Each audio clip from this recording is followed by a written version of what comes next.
Hi all, welcome to the channel Code Internals. Today we are going to learn about method overloading and method overriding in Java. So method overloading means we have the same method name but different parameters in the same class. And Java decides which method to call based on the number of parameters we provide and their return types. So some of the characteristic of the method overloading, like features we can say, same method name should be there but different parameters of the signature will be required. It occurs within the same class and it resolved at the compile time. Okay, and in the method overloading, inheritance is not required. So, for example, we have a class calculator. Inside a class, we have a method add. Okay, and we have three instances of add methods, but there are different parameters that we have provided. And inside it, also we have one add method having the double as a return type and double as a parameter list.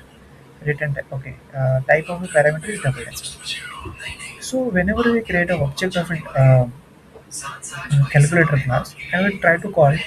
So depending on the parameters that we pass and their parameter types, it will call the method. That is the method overloading. For example, if we provide 10 and 20, so it will call the integer. Okay, because 10 and 20 considered as an integer. So it will call this first method.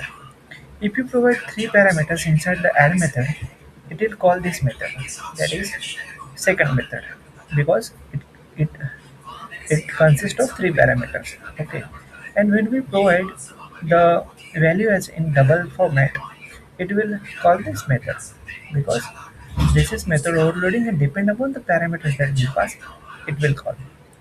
Okay, the second concept is method overriding. So method overriding, when a child class provides a new implementation of a parent class method, characteristics are it requires inheritance, it is resolved at the runtime, it requires the parent and the child class, okay, and override annotation is required over the method.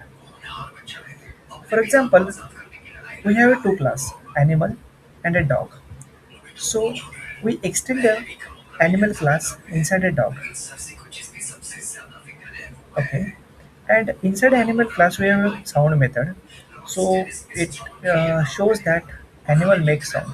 So this is the sound method of animal class, and this is the uh, sound method of uh, dog class. Okay. So at the runtime, it will decide which method to call, whether the parent method or child method, based on the object that we create. That is the method overriding. Thank you.